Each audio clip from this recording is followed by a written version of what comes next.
YouTube, hein, une autre petite dégustation charmante avec deux fromages cette fois. Et j'ai déniché une terrine. Ah mon Dieu, on ne peut pas lire dans l'écran. Une terrine de bison, bref, au cidre de glace et aux pommes. La texture, ça ressemble à cela. Et je suis persuadé déjà que ça va être délicieux. J'adore ce genre de petit pâté. Pour les deux fromages, là, j'ai fait une vidéo, on m'avait dit « Ah, c'est dommage, tu ne montres pas les étiquettes. » Il y a une bonne raison. C'est ça, l'étiquette.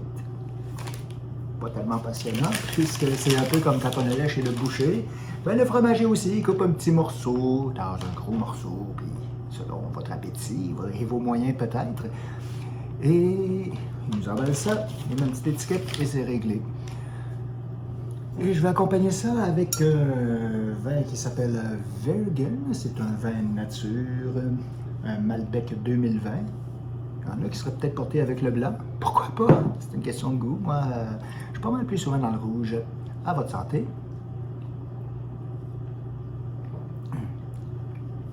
J'ai commencé à boire ça cet été, des vins nature, et je dois dire que j'aime bien prendre un vin un petit peu moins, mais de meilleure qualité. Donc, on commence avec la terrine de bison. Ça va bien s'étendre. Oh, j'ai été généreux. C'est pas un problème quand c'est bon. Donc, regardez-moi ça. Vraiment un beau pâté.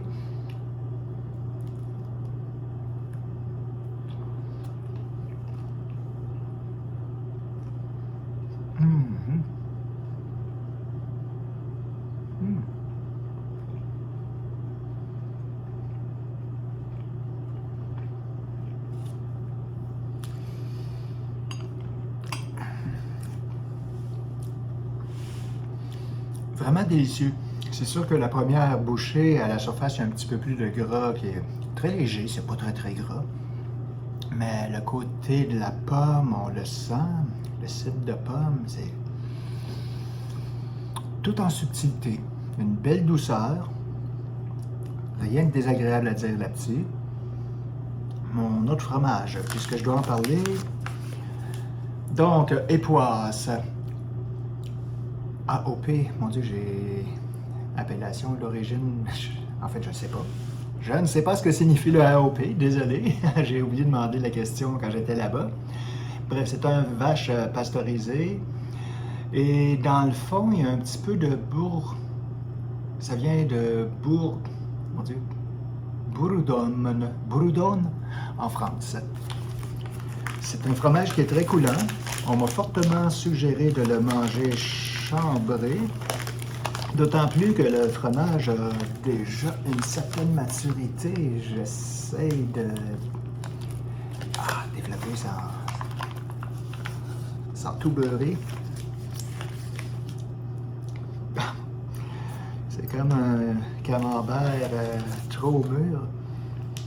Là, je suis dans deux catégories, en fait, deux sortes de fromages. On m'a dit qu'on aime ou on n'aime pas.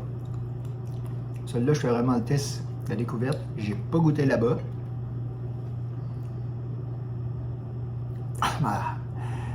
C'est comme de la fondue au fromage, mais froide. C'est tellement... Déjà... Tu m'as montré un autre morceau à côté qui était déjà beaucoup plus ferme, mais ça fèse relativement vite.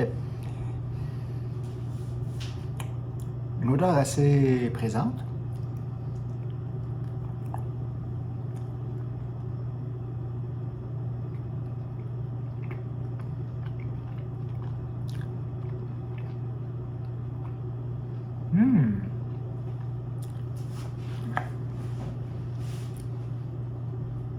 Ça me rappelle un peu quand même un camembert qui a bien mûri.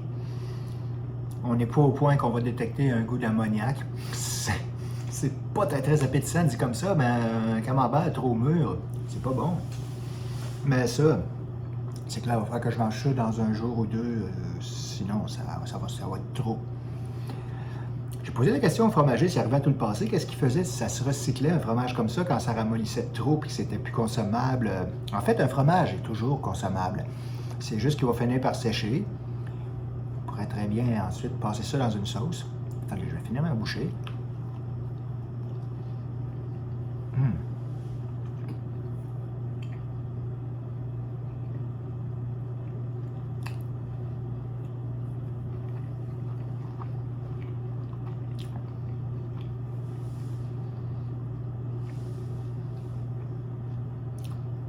Ouais, c'est très agréable, c'est pas trop fort,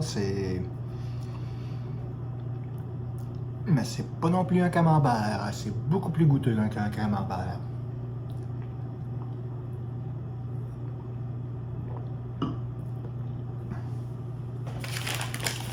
Ensuite, une autre expérience qu'on m'a dit, celle-là, j'ai goûté là-bas un petit morceau, ben, à peine une petite lame. Ah, oh non, j'ai déchiré l'étiquette. Ah, ça va pas bien, là. Ah non, ici. C'est une minolette, une mimolette. Non, c'est pas la moitié d'une clé à molette. Donc, mimolette de 18 mois. C'est un fromage de vache encore. Ça nous vient de Picardie, en France encore. Alors, bonjour la France. Aujourd'hui, c'est vous qui êtes honorés par les fromages. Je mentionnais que c'était un gouda qui a séché. Moi, quand j'ai vu cette couleur-là, ça ne fait pas penser du tout à un gouda. Ça a pratiquement la couleur d'une tranche de saumon. Et regardez la croûte comme c'est beau. Donc, celui-là, c'est pas un fromage qu'on va manger sur le pain, mais ça se casse comme ça en petits morceaux.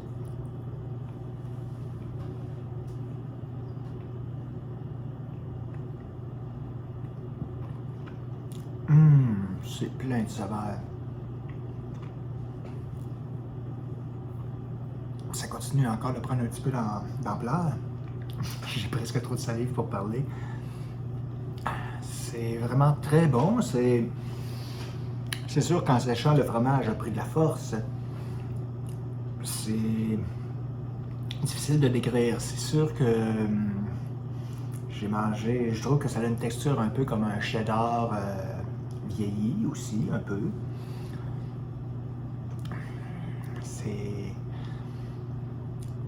J'ai beaucoup de difficulté à trouver les mots pour décrire ce fromage-là. Parce que ça goûte vraiment pas le gouda auquel on est habitué. Ou sinon, c'est parce que c'est le goût qui est tellement amplifié. Mais la croûte aussi doit amener son lot de goût. C'est vraiment... Je vous montre la pièce. C'est de toute beauté. Je pense que j'ai pas vraiment de saveur pour décrire ça. Si vous avez la chance de le goûter dans votre coin, allez-y. Moi, je comprends pas pourquoi on fait tant. Il me disait qu'il y a certaines. C'est un fromage qui est un peu. Je dirais pas controversé, mais qui dit qu'on aime ou qu'on n'aime pas. C'est pas aussi puissant qu'un fromage bleu. C'est beaucoup, beaucoup plus accessible. Mais chose certaine, je mettrais ça au niveau de la force un peu comme un cheddar vieilli. D'ailleurs, c'est un gouda vieilli, c'est juste que sûrement que c'est le goût du gouda, disons que c'est le goût du gouda, phrase qui n'est pas aisée à dire, c'est le goût du gouda, c'est le goût du gouda, c'est le goût du gouda, ça serait presque de la percussion pour quelqu'un qui fait de la musique a cappella. Mais bon, ce sont cette plaisanterie. Si vous voulez bien, après cette livraison, donc ça, c'est pas les fromages qu'on trouve aisément en épicerie. Il faut aller chez un fromager spécialisé et ça vaut la peine. Un peu plus cher, mais beaucoup plus de saveurs agréables à découvrir. Alors, je vous souhaite un bon appétit, une bonne santé et revenez-nous.